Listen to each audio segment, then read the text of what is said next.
ಜಮ್ಮು ಕಾಶ್ಮೀರದ ಪಹಲ್ಗಾಮ್ನಲ್ಲಿ ನಡೆದ ಉಗ್ರರ ದಾಳಿಯಿಂದ ಇಡೀ ದೇಶವೇ ಬೆಚ್ಚಿಬಿದ್ದಿದೆ. ಆದರೆ ಉಗ್ರರ ದಾಳಿಗೆ ಭದ್ರತಾ ವೈಫಲ್ಯ ಅನ್ನೋ ಮಾತು ಇದೀಗ ರಾಜಕೀಯ ಕೆಸರೆರಚಾಟಕ್ಕೆ ಕಾರಣವಾಗಿದೆ.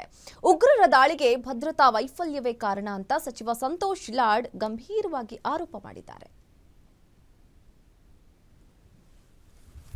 ಕಾಶ್ಮೀರದಲ್ಲಿ ಆಯ್ತಾ ಭದ್ರತಾ ಲೋಪ?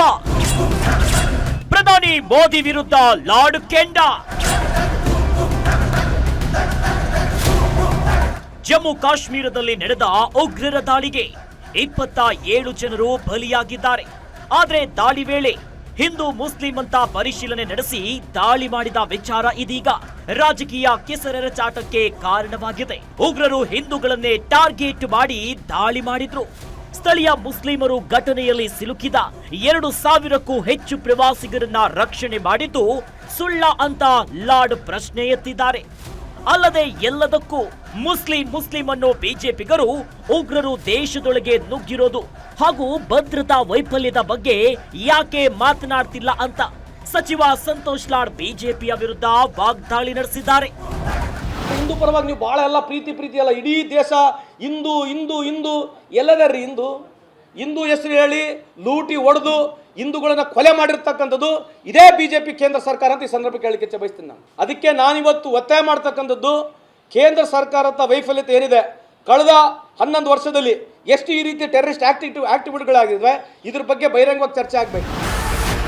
ಉಗ್ರರ ದಾಳಿ ಬಳಿಕ ಮುಸ್ಲಿಂ ಅನ್ನೋ ಬಿಜೆಪಿ ನಾಯಕರು ಯಾಕೆ ಘಟನಾ ಸ್ಥಳಕ್ಕೆ ಹೋಗಲಿಲ್ಲ?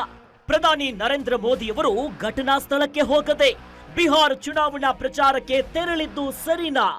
ಪುಲ್ವಾಮಾ ದಾಳಿಯಾದ ಬಳಿಕ ತನಿಖೆ ಏನಾಯ್ತು ಅಂತ ಯಾಕೆ ಹೇಳ್ತಿಲ್ಲ? ಈಗಿನ ಉಗ್ರರ ದಾಳಿಗೆ ಭದ್ರತಾ ವೈಫಲ್ಯ ಆಗಿರೋದನ್ನ ಬಿಜೆಪಿ ನಾಯಕರು ಯಾಕೆ ಒಪ್ಪಿಕೊಳ್ತಿಲ್ಲ ಅಂತ ಪ್ರಶ್ನಿಸಿದ್ರು. ಅಲ್ಲದೆ ಉಗ್ರರ ದಾಳಿಗೆ ನೈತಿಕ ಹೊಣೆಯನ್ನ ಹೊತ್ತುಕೊಂಡು ಪ್ರಧಾನಿ ನರೇಂದ್ರ ಮೋದಿಯವರು ರಾಜೀನಾಮೆಯನ್ನ ನೀಡ್ಲಿ ಅಂತ ಆಗ್ರಹಿಸಿದ್ರು. ಎಷ್ಟು ಜನ ಜೀವ ಕಳ್ಕೊಂಡಿದ್ದಾರೆ, ಇದ್ರ ಬಗ್ಗೆ ಚರ್ಚೆ ಆಗಬೇಕು. ಅದಕ್ಕಾಗಿ ನಾನು ಒತ್ತಡ ಅಂತಕ್ಕಂಥದ್ದು ಮೋದಿ ಅವರು ರಾಜೀನಾಮೆ ಕೊಡಬೇಕು. ಅದೇ ಬಿಜೆಪಿ ಪಾರ್ಟಿಯಲ್ಲಿ ಬೇರೆಗೆ ಅವಕಾಶ ಮಾಡಿಕೊಡಿ. 11 ವರ್ಷದಲ್ಲಿ ಬಿಜೆಪಿ ಸರ್ಕಾರ ಮೋದಿ ಸಾಹೇಬರು ಮಾಡಿರ್ತಕ್ಕಂಥ ದೇಶಕ್ಕೆ ಕಾಂಟ್ರಿಬ್ಯೂಷನ್ 0 ಆಗಿದೆ ಅಂತ ಈ ಸಂದರ್ಭಕ್ಕೆ ಹೇಳಿಕೆ ಬಯಸ್ತೀನಿ. ಉಗ್ರರ ದಾಳಿ, ಭದ್ರತಾ ವೈಫಲ್ಯ, ಮೋದಿ ಚುನಾವಣಾ ಪ್ರಚಾರ, ಪರಿಹಾರದ ವಿಚಾರವಾಗಿ ರಾಜಕೀಯ ಕೆಸರೆರಚಾಟ ಶುರುವಾಗಿತ್ತು. ಕಾಂಗ್ರೆಸ್ ಹಾಗೂ ಕೆಲ ವಿಪಕ್ಷ ನಾಯಕರು ಒತ್ತಾಯಿಸುತ್ತಿದ್ದು ಎಲ್ಲ ರಾಜಕಾರಣಕ್ಕೆ ತಿರುಗಿದೆ. ವೀರೇಶ್ ದಾನಿ, ಗ್ಯಾರಂಟಿ ನ್ಯೂಸ್, ಬೆಂಗಳೂರು.